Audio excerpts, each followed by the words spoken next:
Good evening. I'm Josh Hager, President of the Bismarck School Board. It's 5:15 on Monday, February 23rd. I call this meeting to order. Welcome to those of you who are joining us both here and also online. You can find our agenda and follow along online under the school board tabs at bismarckschools.org. Dr. Scher, would you call the roll, please? Mr. Hager? Here. Mr. Eastgate? Here. Mr. Lee? Here. Mrs. Peterson? Here. Ms. Presky? Ms. Presky is out on work assignment, so she was unable to join us tonight. With that, Dr. Fosnot, would you lead us in the pledge?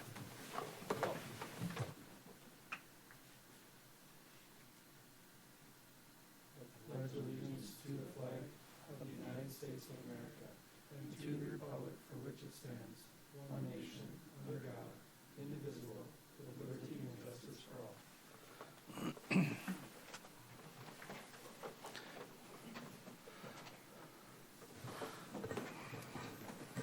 Item 1C, BPS mission, vision, and values. The BPS mission is to empower every learner to thrive. The BPS vision states, together, our strong relationships build inclusive, collaborative, and innovative environments that create agency and inspire a passion for learning, excellence, and discovery. Our BPS values are inclusion, excellence, innovation, and leadership. You'll also find a link in the agenda to the BPS strategic plan. Item 2 is to adopt the agenda. What are the wishes of the board? Move that we adopt the agenda. Second. We have a motion and a second in discussion. Seeing none, Dr. Scher, would you call the roll? Eastgate? Yes. Lee? Yes. Peterson? Yes. Hager? Yes. Item 3, focus on success. BPS steps to address deferred maintenance and facilities 5-year history. Dr. Scher.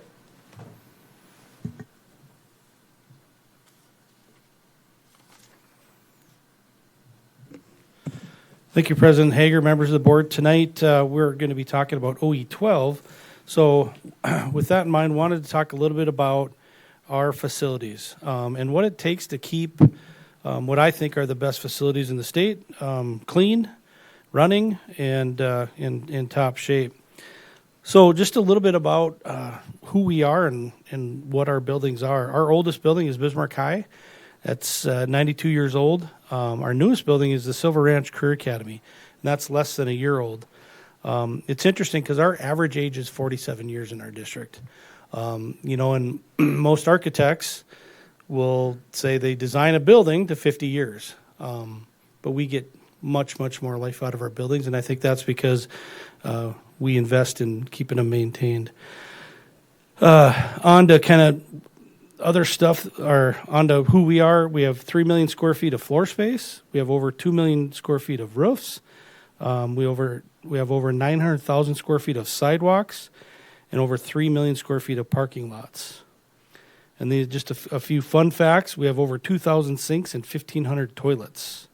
And we own over 400 acres of land. So what do we spend a year on maintenance? So a couple things is a couple years ago, the board, we had proposed to do our roofs a little bit different, and they agreed, you agreed. So you can see that we pay for all these except for the roofs come out of the building fund. This is a 4-year average, and so you can see along with our 23 staff that are dedicated just to facilities, we spend over $5 million annually to maintain those facilities. Now, I do have 124 building custodians on there.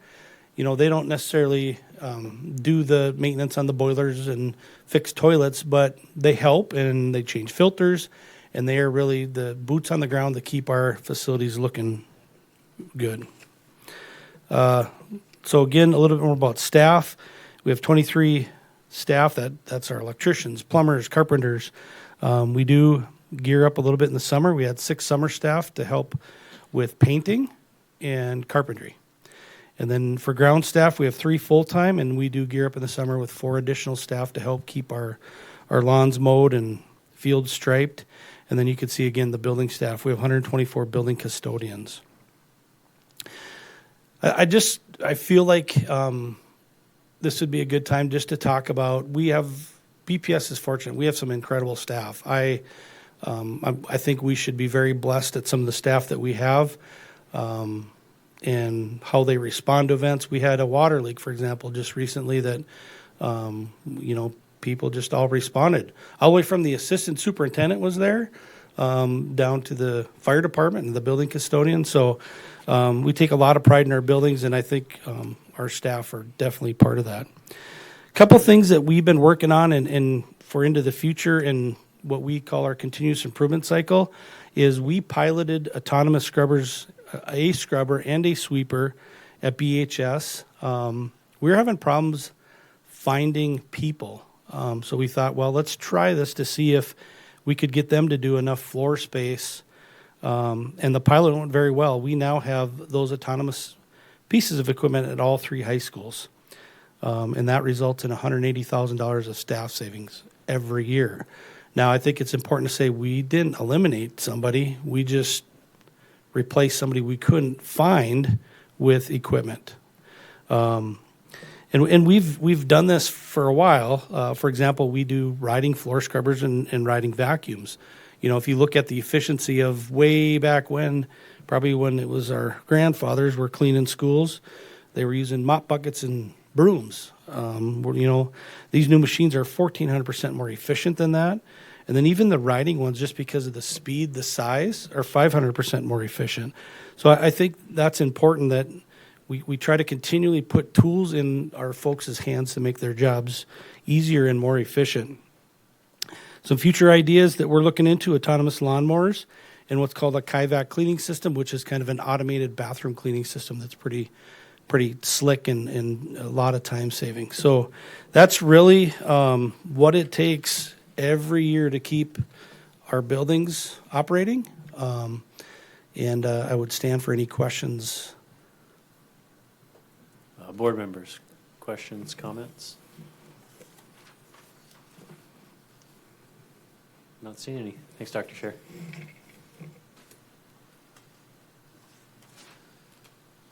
Item 4 is public comment. The board recognizes the central role parents play in the education of their children and supports active parent involvement in the education process. The board's practice of public comment reflects and aligns with policy BCBA and the spirit of its intent. For classroom issues, it's best to follow the chain of command: teacher, principal, assistant superintendent, superintendent.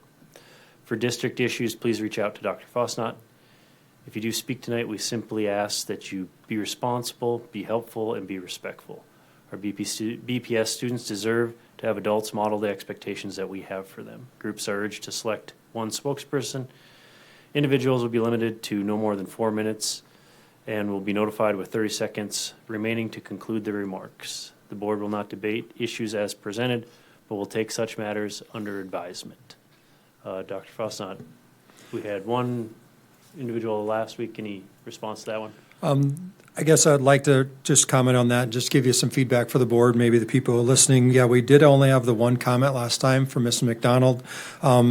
We did go back and just make sure there was no specific questions that she was asking me to address either publicly with her or privately. Didn't find those, but I do want to let you know that I do have a meeting scheduled with her, which is actually taking place tomorrow.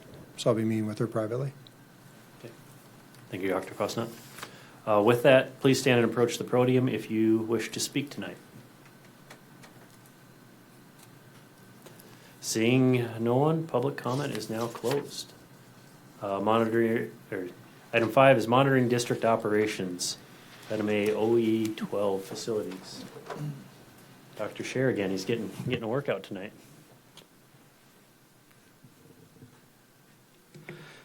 Thank you. So to continue on the theme from earlier, we're going to talk about facilities tonight.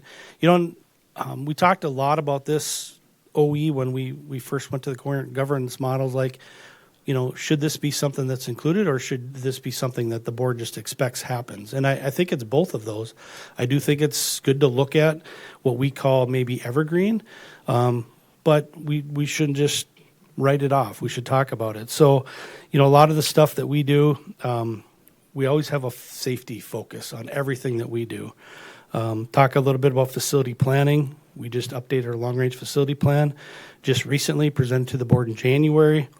Talked a little bit earlier about all the maintenance that happens and the cleaning. And I think another thing that's really important is we really, really try to be community friendly. We have so many of our spaces that are used all the time by our community, whether it's a travel basketball team, it's somebody putting on a concert or a play. We really want to open their public facilities, and they are our community's facilities. So we have a real community-friendly approach.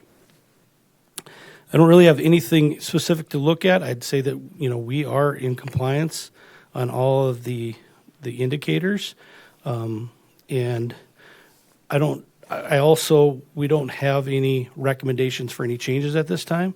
So I guess I'd answer any questions related to OE12. Board members, questions, comments? Ms. Peterson.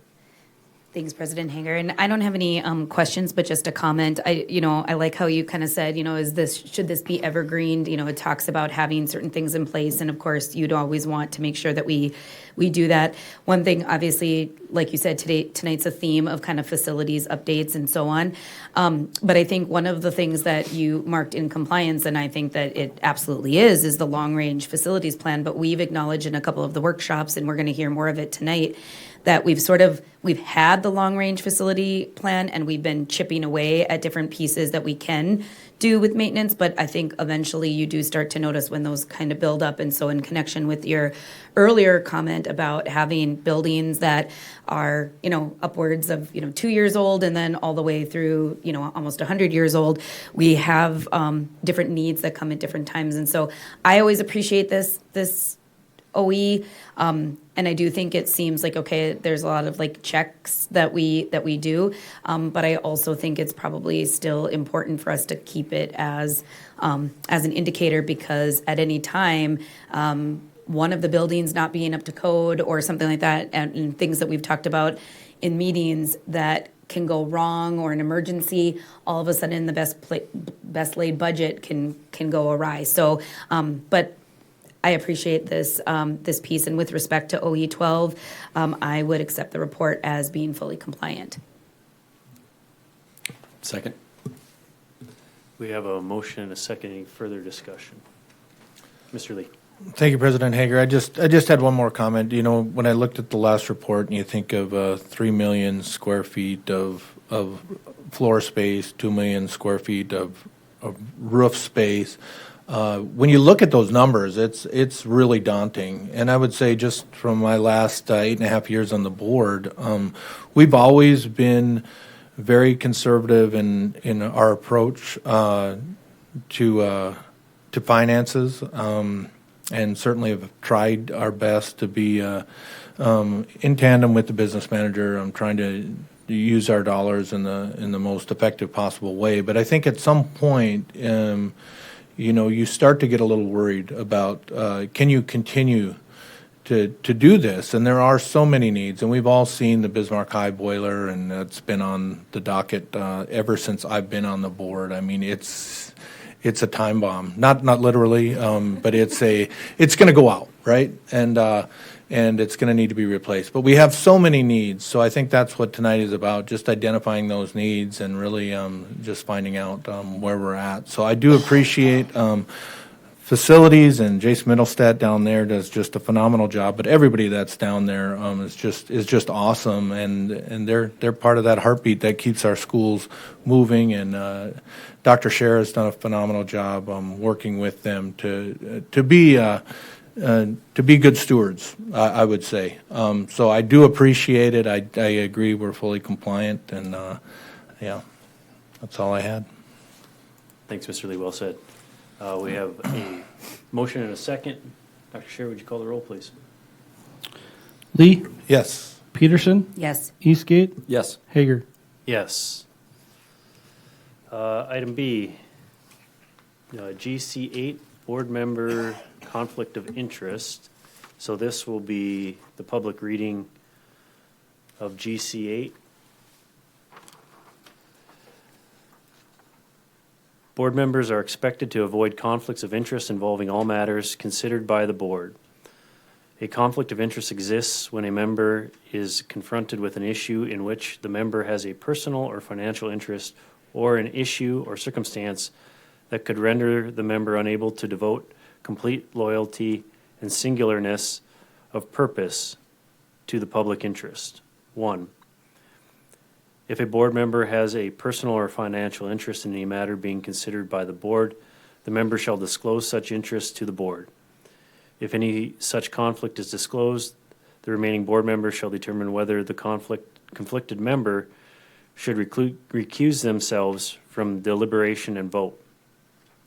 2. A member of the board shall not receive any compensation for services rendered to the district other than legally defined and authorized compensation for services as a member of the board.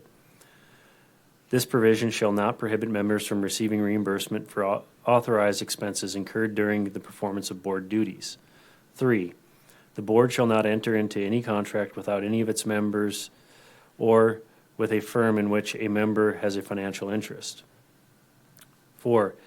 A member of the board shall recuse themselves from participation in any employment, discipline, or termination decision involving an employee who is a member of the school board's immediate family, including a spouse, child, parent, grandparent, or other person who lives in the board member's household. 5. A board member is expected to avoid conflict of interest in exercise of the member's fiduciary responsibilities. Accordingly, a board member may not A. disclose or use confidential information acquired during the performance of official duties as a means to further the board member's own personal financial interests or interests of a member of the board's immediate family. B. Accept a gift of substantial value or economic benefit which would tend to improperly influence a reasonable person, or which the board member knows or should know is primarily for the purpose of a reward for official action. C. Engage in substantial financial transaction for private business purposes with a person whom the board member directly supervises. D. Perform an official act which directly confers an economic benefit on a business in which the board member has a substantial financial interest or is engaged as a counsel, consultant, representative, or agent. This concludes the reading of GC8, Board Member Conflict of Interest. Mr. Lee. President Hager, I would move that we retain GC8 Board Member Conflict of Interest. Second. We have a motion and a second. Any further discussion? Seeing none, Dr. Scher? Peterson, Yes. Eastgate, Yes. Lee, Yes. Hager. Yes. So part 2, determine whether we're in compliance with exception, or out of compliance. Mr. Lee. President Hager, I'll move that we determine ourselves in compliance with GC8 Board Member Conflict of Interest. And I would second. We have a motion and a second. Any discussion? Seeing none, Dr. Scher? Eastgate, Yes. Lee, Yes. Peterson, Yes. Hager. Yes.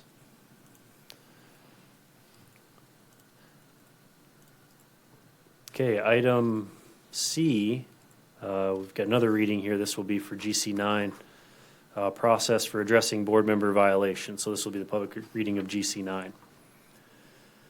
The board and each of its members are committed to faithful compliance with the provisions of the board's policies. The board recognizes that failure to deal with deliberate or continuing violations of its policies risks the loss of confidence in the board's ability to govern effectively. Therefore, in the event of a board member's mistaken, willful, and/or continuing violation of a policy, the board ordinarily will address the issues by the following process. 1. Conversation in a private setting between the member considered to be in violation and the president of the board or other individual member. 2. Possible removal by the board from any leadership or committee positions to which the offending member has been appointed or elected. 3. Censure of the offending member of the board as a means of separating the board's focus and intent from those of the offending member. That concludes the reading of GC9. Mr. Eastgate. Thank you, President Hager. I would motion that we retain GC9 process for addressing board member violations. And I would second. We have a motion and a second. Any discussion? Seeing none, Dr. Scher. Eastgate, Yes. Lee, Yes. Peterson, Yes. Hager. Yes. Part 2, to determine whether we're in compliance with exception or out of compliance. Mrs. Peterson. I would move that we are in compliance with GC 9 process for addressing board member violations. Second. We have a motion and a second. Any discussion? Seeing none, Dr. Scher. Lee, Yes. Peterson, Yes. Eastgate, Yes. Hager. Yes. Item 6, matters reserved for board action. A, R21 academic achievement literacy revision.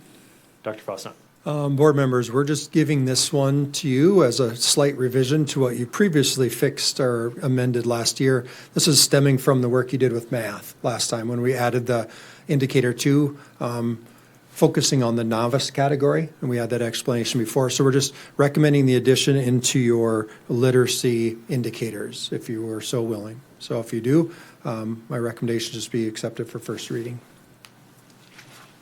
Mr. Eastgate.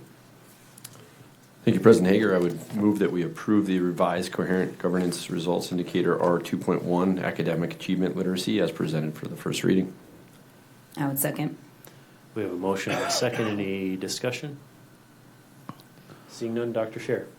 Peterson, Yes. Eastgate, Yes. Lee, Yes. Hager. Yes.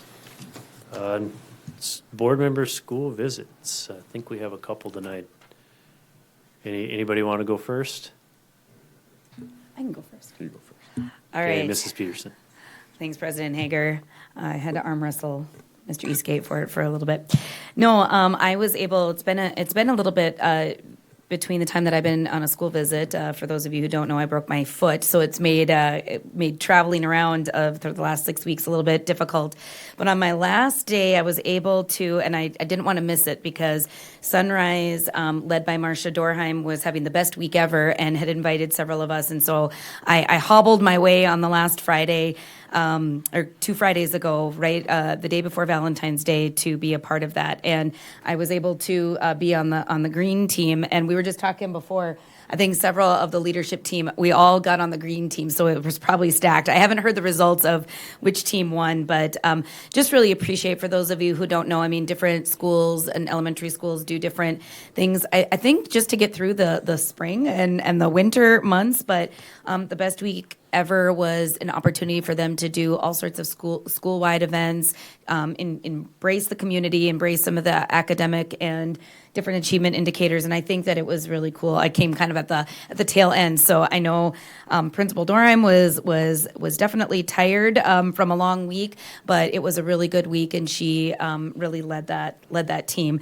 When I got there, Avery was at the front desk. I think they were going to be doing some bingo, and I actually was given a bingo card, but of course didn't get to sit and actually participate in the bingo. But she had kind of everybody wrapped up and getting all of the folks on board. But Principal Dorheim and I were able to go and kind of visit, and we had lots of different conversations, and some of it was really timely, and then some of it was just as a reflection of kind of where we are in the school year. But the first thing that she really wanted to tell me was that their tagline was "You Matter," and I think that was evident from everything that I had felt the second that I walked in and was participating in some of the workbook events, but then also just in the things that she chose to focus on in our conversation. And so I really, that kind of resonated with me throughout everything that she was highlighting. One of the first things that she kind of alluded to was the strength of the AVID ambassadors. And we've heard those, just the different AVID elementary components, actually elementary and secondary components. But what she kind of shouted out was just that service to the community and support of new students and some of the things that they were doing. And then that led right to a shout out to her assistant principal, Dr. Job, with the leading some community outreach to a local Healing Hearts Lodge, which has kind of her team and herself and just different staff members really supporting and volunteering at least once a month to offering theme supports and really emphasize that community outreach and then also that school community and parent partnerships. If you don't know, kind of Healing Hearts Lodge, there's just different addiction services and other services to the community, and many of those students, because of just the location, go to Sunrise. And so I really just appreciated the way that they are volunteering their time, but also really opening up their doors to the community in a couple of different ways, which segued right into, and which is really timely because we're right in the thick of things with our kind of gearing up for kindergarten.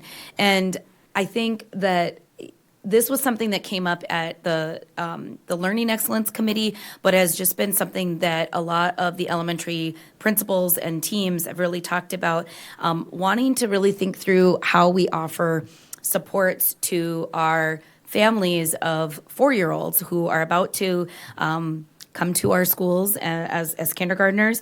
And there's been different events kind of throughout the years that you guys have all put on together.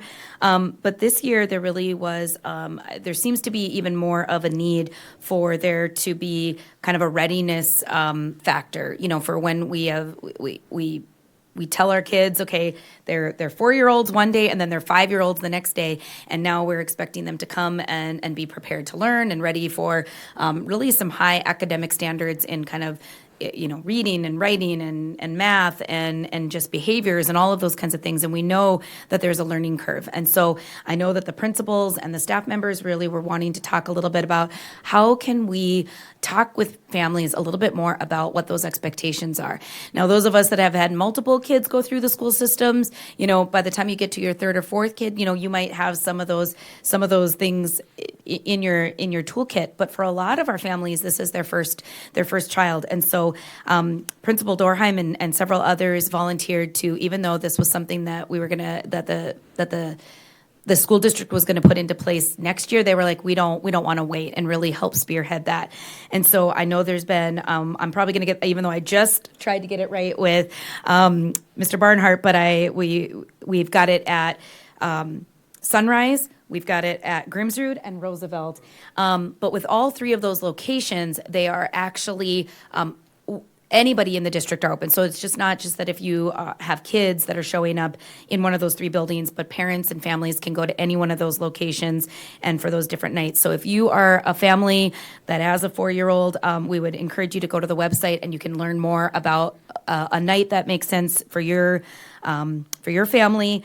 And I really liked what they were kind of just talking about is just talking about routines, talking about expectations, and just, obviously we know that we've talked about screen time and different expectations that we have for all of our kids, but it's also just about what sorts of skills do those kindergartners need to have when they walk in the door, and what the schools expect them to have. So the more that we can kind of set those expectations and have families working with their kiddos over the summer and in the spring, the better that they're going to be prepared, ready on day one or early on in those elementary schools. So I really liked they were talking about bedtime routines, parent activities, calming strategies, talking about, melted my heart because we're a board game family at our house, but just more and more, some of those things that just seem like fun are actually really going to prepare our young learners for what it's going to look like to be in school every day. And so I really liked kind of what those are. And I think just more and more, and we've talked about this a lot here in this room, but really about we're asking our teachers to do it all. And sometimes the more that we can do that parent and community outreach and for what those expectations are, the better that we're going to all be on the same page. So appreciated that conversation and really appreciated Ms. Dorheim's ability to just sort of not be willing to wait when the whole district could do it as a whole, but really spearhead along with some of her other principal leaders to say, no, we want this now and we can get it done. And so just thank you to Ms. Dorheim, but also just her entire team for kind of that volunteerism and just treating, educators like professionals, knowing that we've got time that is consistently happening kind of outside of school hours, but that the more that we do kind of in that preparation, the better that we're going to be expected to be ready during the school year. The last thing that I think that we talked a little bit about, and obviously I couldn't be in a school without talking a little bit about how either facilities was in preparation, and that's one of our relatively new buildings, but I think it's already 10 years old. I mean, sometimes you blink and all of a sudden a decade passes. But she just really wanted to give a shout out to both Dr. Scher, but also facilities for any time that they've had requests, and whether it's been safety needs about kind of cameras in high traffic areas, or when they've had conversations about bell time. And I think she was excited that even just the small change of the elementary starting at 8 was, I think she really had noted that a lot of their tardies are short tardies, like tardies that are happening between that 7:50 and 8. So she's excited to see what some of the problems that might be solved next year by that. Just, again, seems like a small change, but she was just really thankful for that, and really looking forward to what that looks like. And then just, talking about just the real need to have clubs and other things, just with, it is darker. So she was talking about that those would be dropping off here coming up soon, now that we're in kind of daylight savings time. But it just is really nice to put some of the real life things that we deal with, like when it just seems like on paper, and the things that these principals have to deal with logistically to make sure that everything is running like kind of a smoothly oiled machine. And I know we're going to talk about that a little bit when we talk about facilities and some of those things, but every minute matters. I just want to thank, a shout out to all the principals. We've got a couple in the group right here as they're getting some of their own leadership hours. But just there's so much that goes into the planning, the decisions that we make here have that ripple effect. And I just want to thank not only Principal Dorheim, but all our principals for all the work they do in leading their staff and students. And with that, I will turn it over to Mr. Eastgate. I think he's got a school visit as well. Thanks. Thanks for that visit. President Hager, you okay if I jump in? Thank you, sir.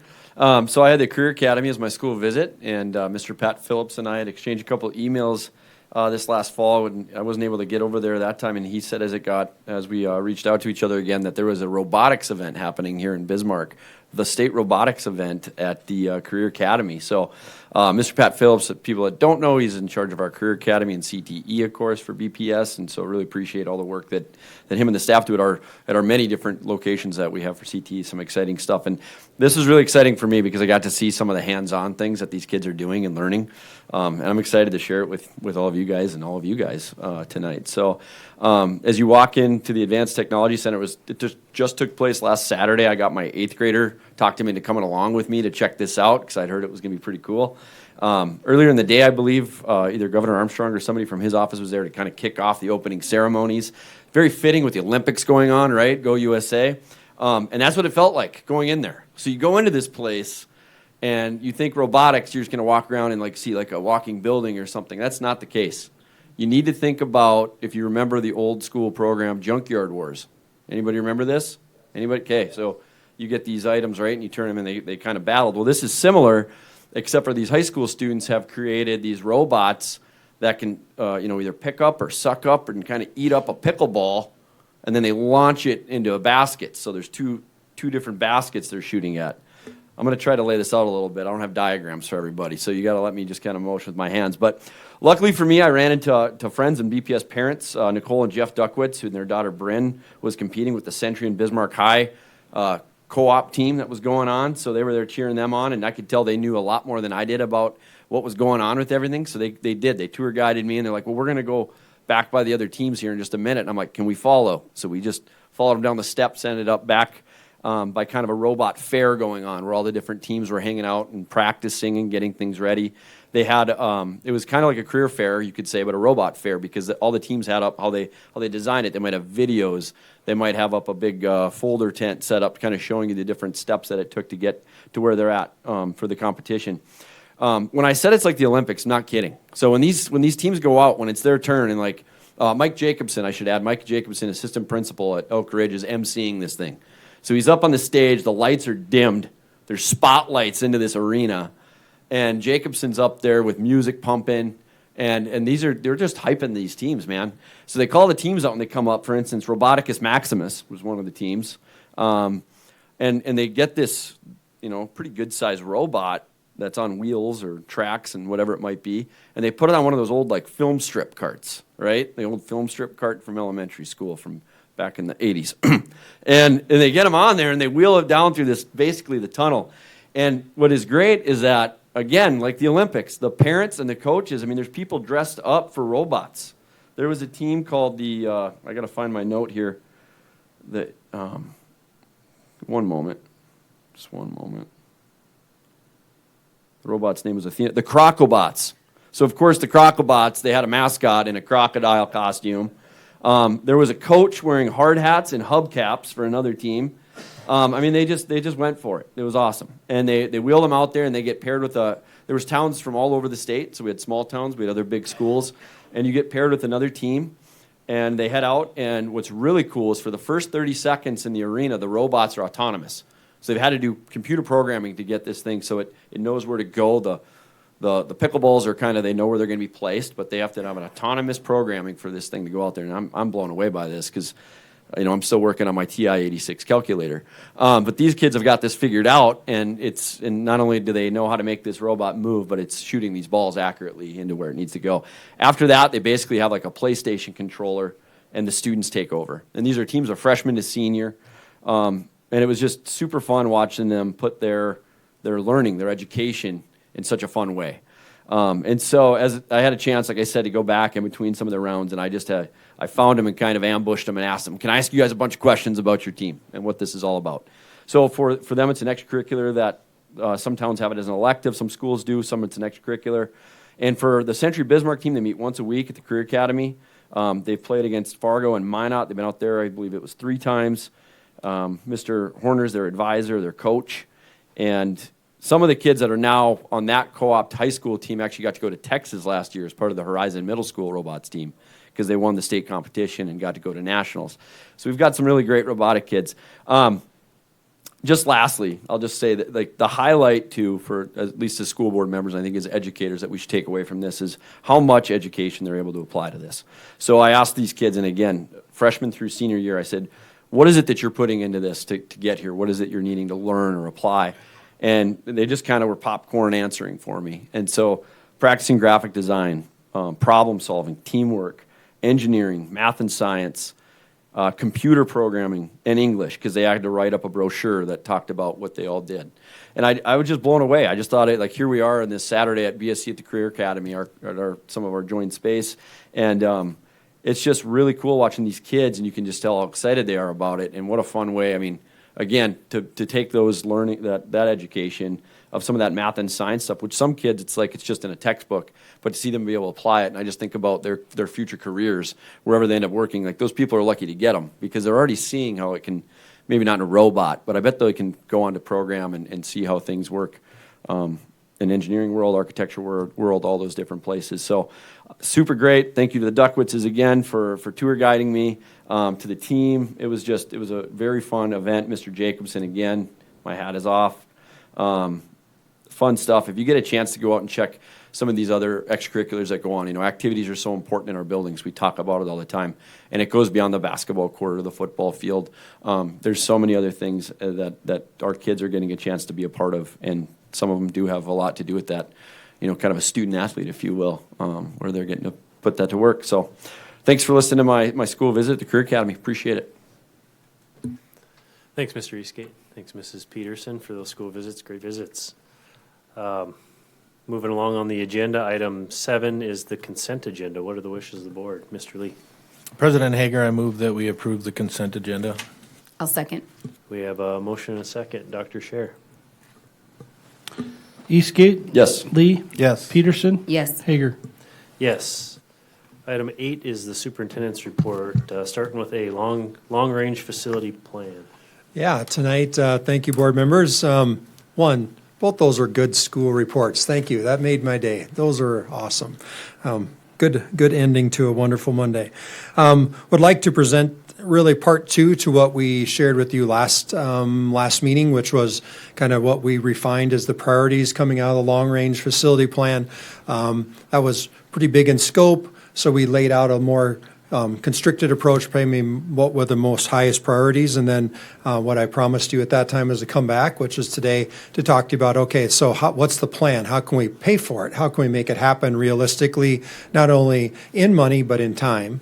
So that's what I'd like to share with you this evening. So our goal tonight is to just talk about what we've already done to ensure our facilities' needs are met. That's kind of, you heard a little bit of that from Dr. Scher earlier, and I'm going to talk about that. But then we're specifically going to go over the how as it relates to the general fund, the building fund, and then what's left over and how maybe our recommendation you can address that. So I want to begin by addressing what BPS has already been doing to maintain and keep our facilities in top working order and efficiency. BPS has continually prioritized the upkeep and operational performance of our buildings. We ensure that facilities remain functional, safe, and optimal for students, staff, and our community. These efforts demonstrate the expectations and pride Bismarck has for its schools while supporting the goals laid out in our facility plan. So on the next page, we'd like to talk about over the last 10 years, BPS has dedicated significant resources to enhancing and maintaining its facilities. These investments were carefully targeted to support the increasing student population within the community during that time period, broaden opportunities, particularly through CTE programming, as you just heard, and meet essential facility requirements. Importantly, all these improvements were accomplished without requesting additional funding beyond what was already readily available to the district. We strategically utilized several funding sources to achieve these goals. Building fund proceeds provide the backbone of many of these projects, while grant funds and contributions from community partners such as Sanford played a crucial role in supporting the work at our Hughes facility. Additionally, BPS leveraged COVID relief funds, those are formerly known as ESSER funds, to help defer long-term costs for taxpayers. These funds are allocated according to their designated purpose, ensuring responsible fiscal management and maximizing their impact. On the next slide, we'd like to just talk about what kind of Dr. Scher alluded to as the unplanned events. While we consistently invest in strategic and planned improvements throughout the district, it's important to recognize that unexpected facility needs can and do arise. The district has faced several major unplanned projects that require immediate attention and funding. To manage these situations, we've relied on resources from the building fund and the general fund, and you can see several listed that have happened in the last just several years for your awareness. And as Dr. Scher said, just Valentine's weekend, we had a significant water leak at LHS that caused his team to respond, and right now we are still recovering from that, and the cost of that repair we're still trying to ascertain. So the unexpected things, just like they happen in our house, happen in our schools. So the next thing is using the general fund. I think that's the first question is, could you use your general fund to address the needs that we laid out last meeting? While it's permissible and feasible to use a general fund to address the requirements outlined in the plan last time, there are practical limitations to this approach. As pointed out in Dr. Scher's presentation, the district's already allocating nearly $4 million annually towards maintenance. These funds come from both the general fund and the building fund already and reflect a substantial ongoing commitment to keeping facilities in working order. The general fund, which covers nearly all expenses related to teaching and learning, has little additional capacity to take on significant facility needs identified in the plan. It's important to remember that approximately 85%, you guys have seen the dollar graphic before, of general fund expenditures is dedicated to salaries and benefits of educators and staff who serve our students every day. This leaves limited flexibility within the general fund to address the large-scale facility projects we've talked about. So, how about the building fund? So I have several slides kind of dedicated to that because that fund is dedicated to buildings and construction. So first, the building fund is dedicated to address district facility needs, as we've talked about. This fund has been established many years ago and is utilized exclusively for building-related projects. In the current fiscal year, just so everybody's aware, the building fund is projected to collect $6.92 million. That's generated from a levy of 9.86 mills.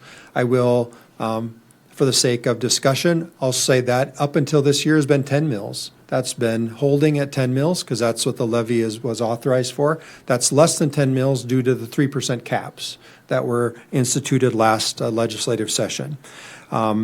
Historically, the building fund has played a role in supporting initiatives through the district. Recently, it has been used to pay for bonds related to the construction of Elk Ridge Elementary and Silver Ranch Elementary. The debt incurred for these projects is being repaid over a 20-year period, with this year $1.89 million allocated from the building fund to pay off those obligations. Additionally, the district utilizes a portion of the annual building fund to conduct necessary maintenance, as you heard from Dr. Scher. $600,000 of that is used each year to just address roof repair, and that we take from the building fund. After accounting for debt payment and addressing the annual roofing replacement needs in the district, the remaining balance for the district fund this year amounts to $4.43 million, and I'll be referring to that in the next couple slides. So let's say we use the building fund to address the facility needs that we've shared with you and the community. One approach to address these needs would be to rely exclusively on the annual proceeds collected in the building fund, with $4.43 million in unreserved funds available each year after taking out the bond payments and the roofing repair, as we've talked about. Projects would need to be prioritized based on strategic importance and completed sequentially as funding becomes available. This method ensures a consistent allocation of resources, but progress would be slow. For example, just if we took the value of $100 million using the $4.43 million, that's over a 23-year time span. This estimate does not account for inflation and rising costs over that same time period, and could further extend the time period I'm projecting for you. It is important to consider the long-term implications of an approach like this. If the district proceeds with annual allocations from the building fund, many current and future students may not experience the benefits of these facility improvements. In fact, students who are not yet born could potentially graduate from high school before all the needs outlined in the present facility plan are addressed. So what would that look like if we did the process of just using the annual proceeds? I would make a recommendation to you that if we would do that, then we need to first focus on the ADA and safety concerns identified in the long-range plan first. And particularly, the improvements should be made at Grimsrud, Myrie, Pioneer, Wilmore, and Prairie Rose elementary schools. These projects are essential to ensuring accessibility and a safe environment for students and staff in these buildings, and some of those projects you have seen previously, even before my time with you as your superintendent. The estimated cost of these projects is approximately $20 million as of today. Even if inflation was not taken into account, you can easily tell that would require over 5 years for us to complete those projects with the available funds. During that period, the district would not have any reserve funds to address unforeseen facility needs, like a LHS water leak. Realistically, unexpected maintenance and emergencies are going to occur. It's just nature. It's just the nature of mechanical operational part of the business, which would further delay us getting these really important ADA and safety improvements made to these schools. So there is another approach you can use with the building fund, and one you've already used before. The other alternative for the district is to borrow against the building fund, a strategy that, again, you've used before for Silver Ranch and Elk Ridge. By utilizing this approach, the district would be able to secure the total funds necessary to address the prioritized facility needs in a more immediate manner, rather than waiting for annual collections to accumulate sufficient resources. However, similar to the pay-as-you-go method, this borrowing option would significantly restrict the district's financial flexibility for an extended period, specifically for the next 20 years. During that time, funds would be largely committed to repaying the borrowed amount, leaving little to no capacity to support ongoing facility maintenance or to respond to the unforeseen needs that we know are going to happen. So we strongly recommend that the needs outlined in the facility plan would not be postponed for up to 23 years. The ongoing impact on students and staff will persist, and delaying these improvements will only increase the costs over time. It's important to recognize that the building fund is intended to address less urgent facility needs already identified in the plan. As the green items are listed in our plan, you might say, by maintaining financial flexibility, the district can effectively respond to future needs and hopefully avoid repeating what we're kind of faced with today. So I guess it boils down to what is our proposal for you, or what's my recommendation for you. And I'm not asking for you to act tonight, just so you know. I'm just asking you to listen, and I'm just presenting my ideas, and we can further refine this in the future. So the first thing I want to remind everybody about is the deferred maintenance list. Remember, we've already identified the priority needs in this area in deferred maintenance. This spans 18 sites, and by our short-term estimate was $38.5 million, up to $42.5 million, and that's an inflation factor added over the next 5 years. We also have programmatic needs that we talked about last time, and I just want to hit on a couple specifically for awareness of the public and you, is alongside the deferred maintenance projects already identified, it's important to recognize that within the programmatic needs, notably 4 schools have plans that simultaneously address programmatic needs and deferred maintenance, and these 4 are included on the slide today. These 4 schools are highlighted because they currently face significant accessibility challenges, as I kind of referenced earlier. For example, at Pioneer Elementary, one of our East Side elementary schools, staff members or students who are use a wheelchair or bound to a wheelchair permanently or temporarily, in order to reach the lunchroom, and if you're familiar with Pioneer, you go from the main floor, first floor, down, the second floor actually, down to first floor. They must exit the front door of Pioneer, go down the sidewalk, around the building, and enter a side door where they can gain entry to the lunchroom. And even there, they have to take a ramp down a small flight of stairs to get to the lunch line. Accessibility concerns are present in other schools too, as I noted, aside Pioneer. Were efforts made to accommodate students and staff with mobility issues, but the solution remains inadequate in all those schools, including Pioneer. These accessibility issues must be addressed to ensure equitable access and a safe environment for all students and staff. When we speak about in our plan, safety, security, and student well-being, this is a perfect example of what I'm trying to refer to. Another one that I want to point out is equity within our learning spaces, and particularly fine arts.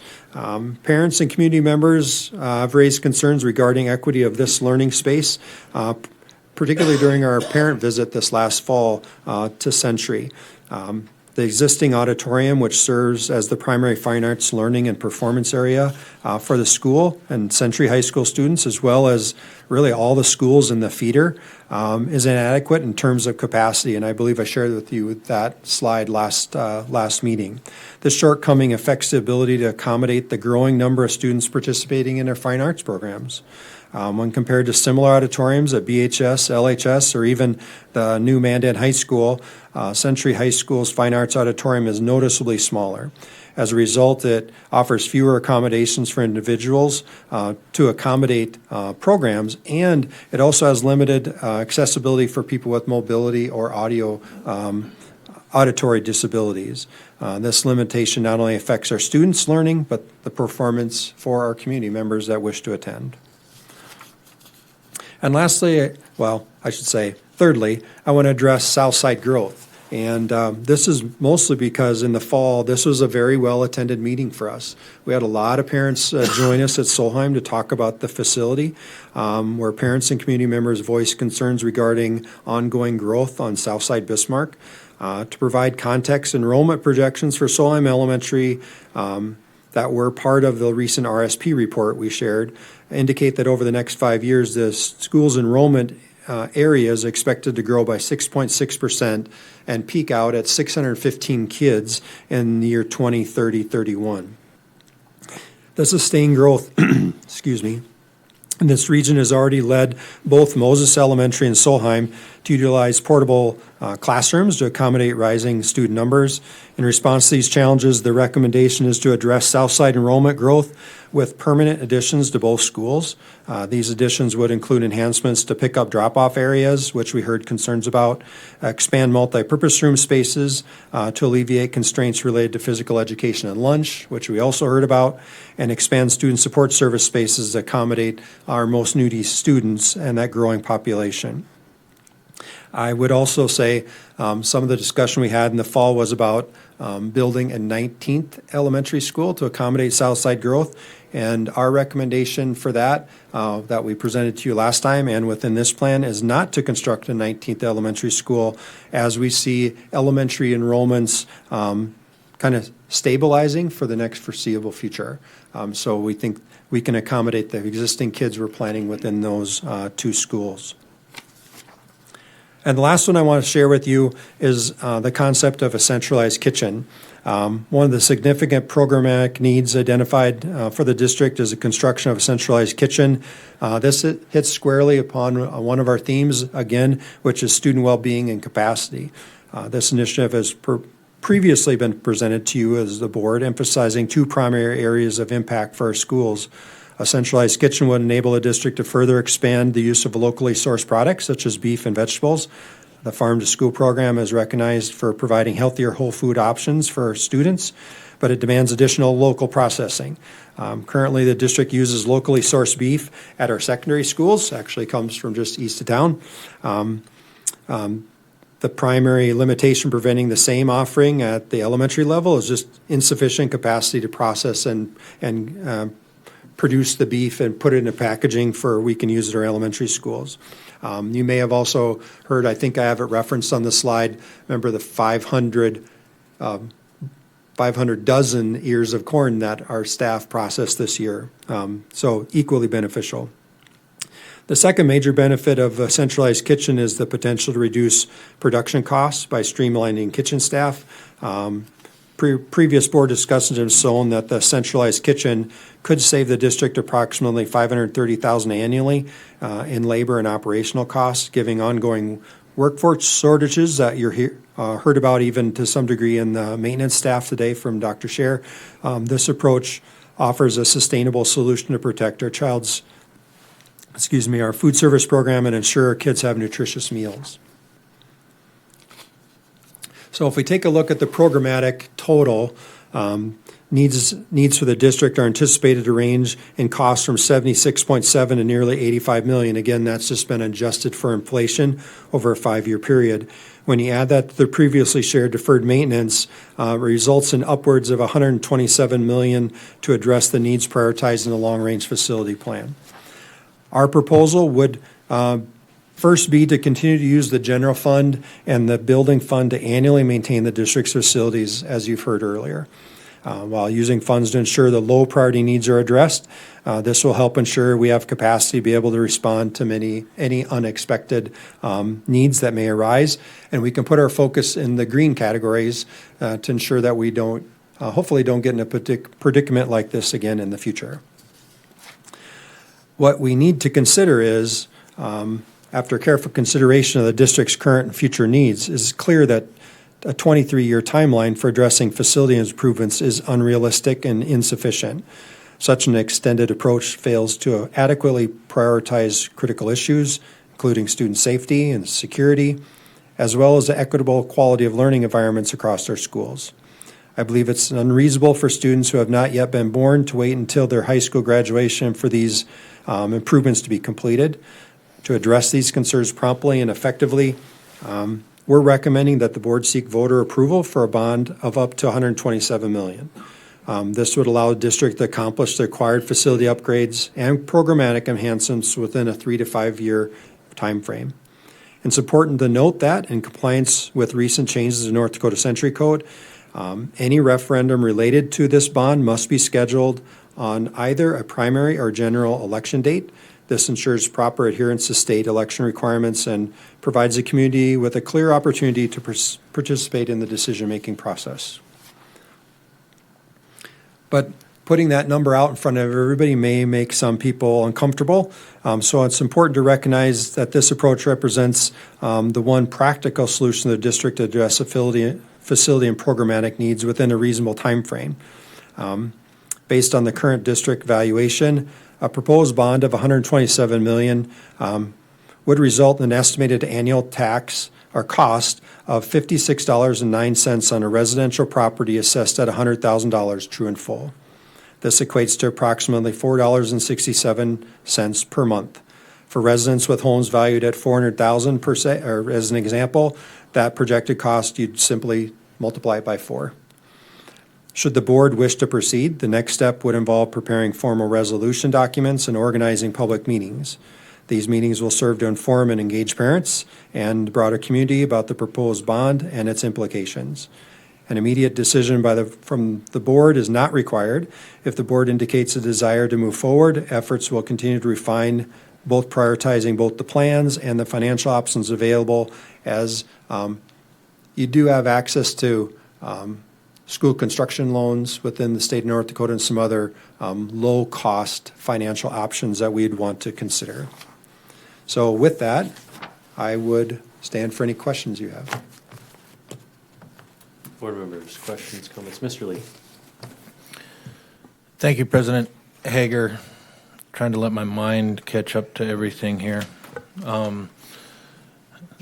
There's so many worthy projects in here. Some of them that we absolutely need, with the ADA compliant comes to mind right away. But then things like centralized kitchen, which would be such a game changer, using locally sourced food. I think a lot of us are clued into how important it is to support local business, but then you think of the food supply, and being able to use locally sourced food for our kids is an amazing concept, and it comes at a pretty significant savings. So there's always an upfront investment.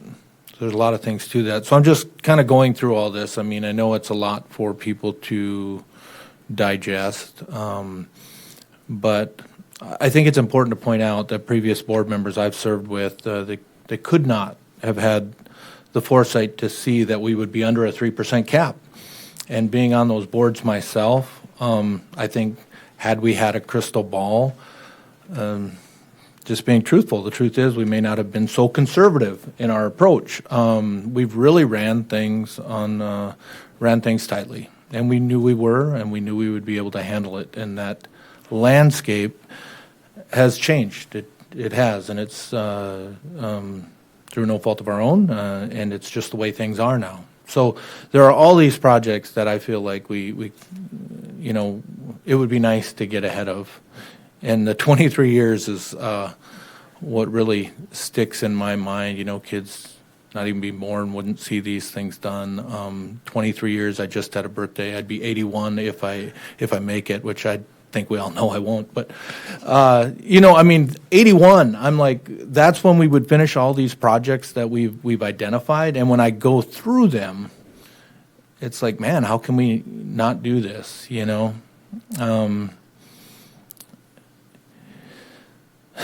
So I know it's going to be a heavy lift, but the things I see, if we wait 23 years, some of these improvements won't be experienced by children who aren't even born yet.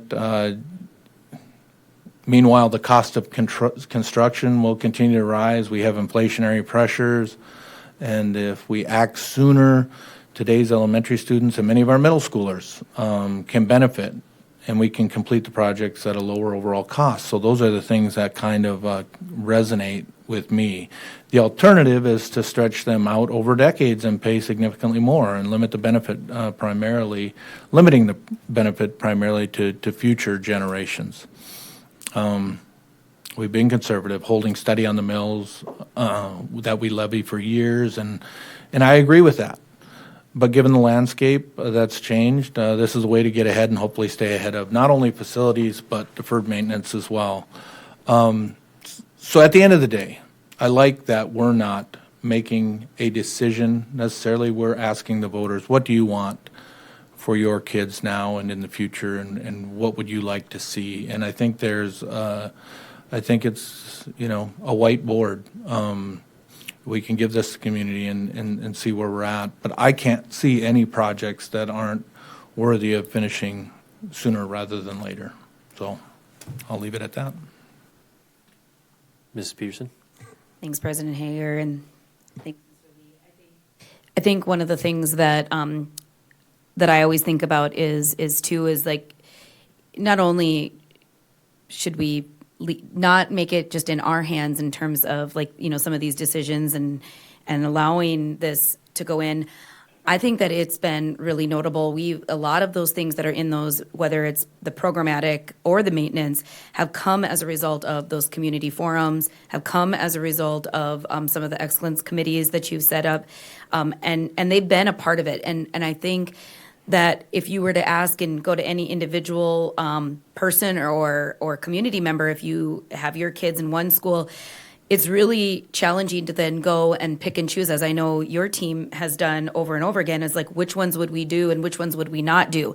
And which ones, I mean, I think there are some things that I think we've determined in various workshops or even in this room where we're like, okay, we can't keep saying no to the ADA. And so I do know there's been some of those conversations about, okay, if we do some of those pieces and we're not able to get that vote across the finish line, or there wouldn't be able to be some of those like items that you talked about in your recommendation that we would continue to plug away at, would have to move over to those kind of emergency items, and then some of those other pieces move down the line.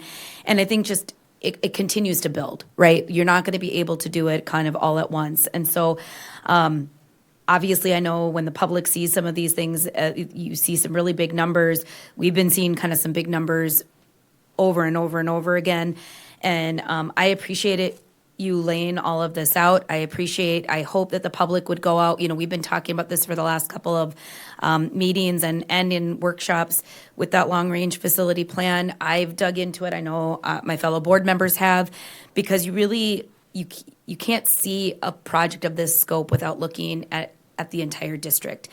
And I think that's what makes it really, really hard, but also maybe easier, because there's really a lot of impact in a lot of different places. And I feel like we continue to ask this group, and with, like, some of what Dr. Sher talked about before, is continuing to then still make decisions that are going to lead to efficiencies. And whether you're talking about the central kitchen, which is in here that you noted, Mr. Lee, but also we've talked about ways that we've been building efficiencies in a lot of different things. That's not going to go away. We're not going to ask you to not make some of those decisions along the way, but I do think that we're never going to catch up, if we don't do something like this. I think we've been trying to for a while now, but this kind of needs to get us back on track a little bit. So I appreciate it laid out. I appreciate the plan.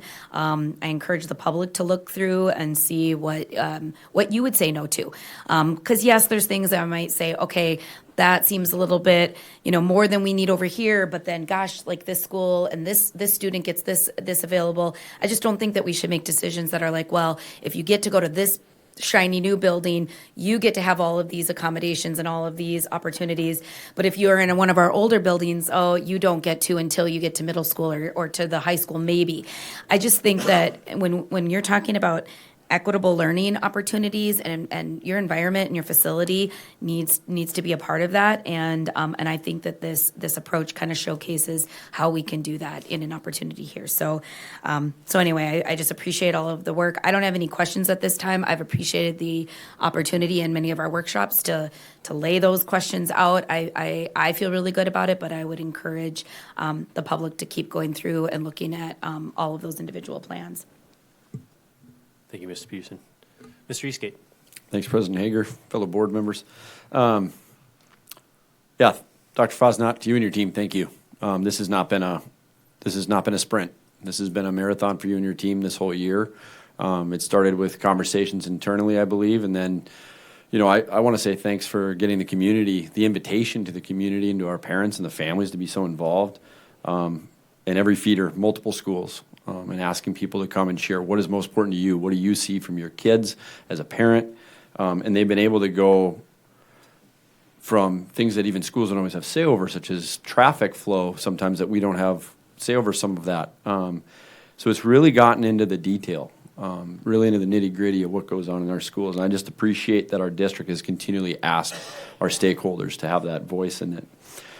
As board members, and it's always a little bit risky to speak for all of us, but I think these are safe to say that we all want to have the best school district for our kids, for our families, and our educators, the very best that we possibly can. We also want to be responsible stewards of our tax dollars that are coming into our district. And I believe asking the community as a whole, do you support this? I think we do. Do you? And I just believe schools and so many of the items that are being talked about and being considered, they reach way beyond the classroom and way beyond even a diploma. I mean, I see people in our schools on a weekly basis from, I've said it before, my 90-year-old grandmother gets to come and watch her great-grandkids play ball and be at their activities. And I think having good access is important for things like that. Schools really are a heart of a community. So some of my comments, just a couple of community members spend a lot of time in our schools. And so for our kids, our community as a whole, I believe that we as a board and as a district, we do need to do something. So I appreciate that the district's willing to bring this recommendation to us, although the number can appear daunting or large, but when you look at how big of a school we are, or school district as we are, and how many buildings and community members will be directly impacted by this, that number has to be to do a good job for all of them. And it's been said, and it should be repeated, that the timetable of the alternative to me just isn't acceptable for our families. And so I look at this as a viable option. I know we're not looking for a recommendation tonight, but mainly just want to say thanks for bringing it to us, because I think it's due. And as a board, at least speaking for myself, I feel like we owe it to our students. So thank you. Thank you, Mr. Eastgate. Just to echo what Mr. Eastgate said, thanks to you and your team for the work that has gone into this, because it has been a long process. I know Mr. Scher and I started looking at some of this stuff when I first came onto the board, so it's been going on for some time. The one thing that sticks out to me really is I kind of look through the report and listen to you talk is the 23 years. I go back and I look at some of these things that we've already done, and I go, gosh, in 23 years, what other things would come up that would change how we look at things if, in fact, we decided that the building fund was the path and we were going to try to do these things in 23 years. It doesn't become 23 years, it becomes something much longer, because we know things are going to come up. And as I kind of sat here and thought about, what was going on through your presentation, and thinking about the word safety came up a number of times. And one thing that came up to me thinking about my nephew down at Solheim is just kind of an example. It's near and dear to my heart. So thinking about him recently having a foot surgery, well, he happens to be in one of the portables at Solheim. So he's got to, traverse up and down a ramp in and out. It's, in the middle of wintertime, which can be icy if there's snow and different things. So there's, safety concerns there as well from a portable perspective, just student movements. And then you mentioned here, I think of lunchtime gymnastics, if you will, there, that trying to, move kids around in that facility. That, yeah, when it comes to that area, there's definitely a need across the district in all these different spaces. And I just get really concerned with what happens if we relied on the building fund and we just tap that out, given the financial constraints that we have as a district. That, to me, like I know others have kind of expressed it, it feels like to me that this is something that we really do need to consider as a district to address these things that we've been talking about for a long time. So those are, I guess, my thoughts and comments initially on that. I know you're not asking for us to take action, just to kind of see your presentation, hear about it, think about it. So, Dr. Fosnot. I would thank you. Thank you for the comments. And I would say what I'd offer you is, I think, come back in March because of statutory timelines for elections, if that is what the board wishes to do. Which one? You need to affirm that you like my idea, which you can think about. You don't have to ask her today. But then we probably need to say, what's that number you want us to look for, to achieve, because all the resolutions will have to be formatted for a value. And so we'll want to have a conversation early in March about if this is where you want to go and what that value is, so we can prepare those if that's what the district wants to do or you want to do. So. Okay.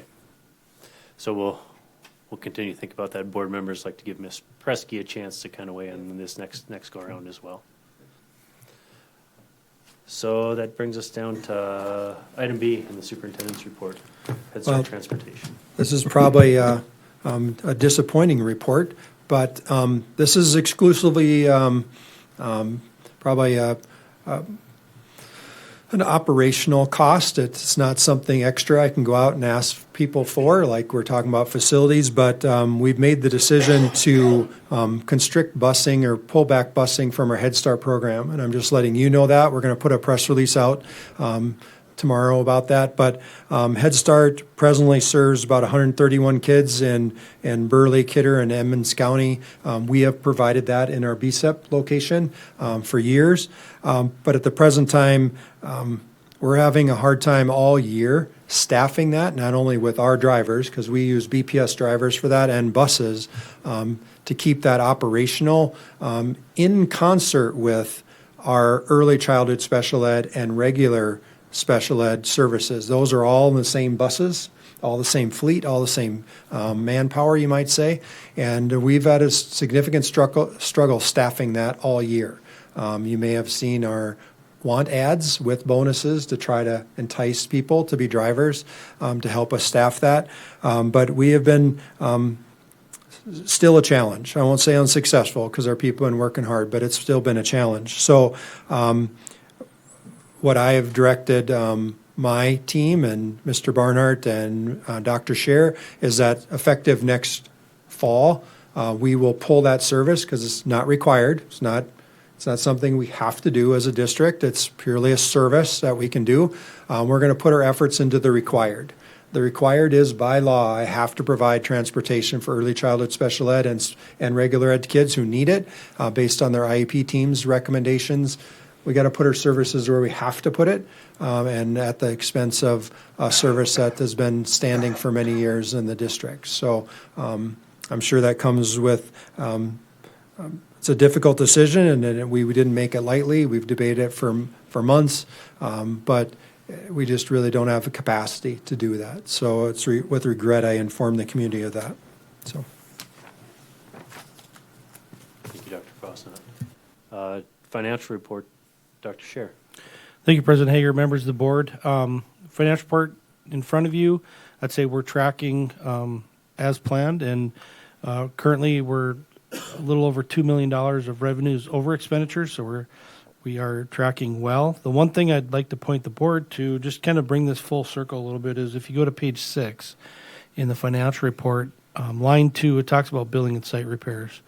I've brought this up many times, and you can see that we are currently $230,000 over in that line. So we've pulled back as much as we can, which actually makes the deferred maintenance list grow a little bit. But I will say that's one of the things that would be a positive. If it's just like if you have that old boiler in your house that you keep throwing money at, and now you are able to replace that boiler, now that money can be used potentially to make sure that we're on budget, or even another use. If we can get our maintenance costs down where they're under, we can reallocate that money for other student use. So that's all I wanted to really say in the financial report, and then answer any questions that the board might have related to the financial report. Board members, any questions?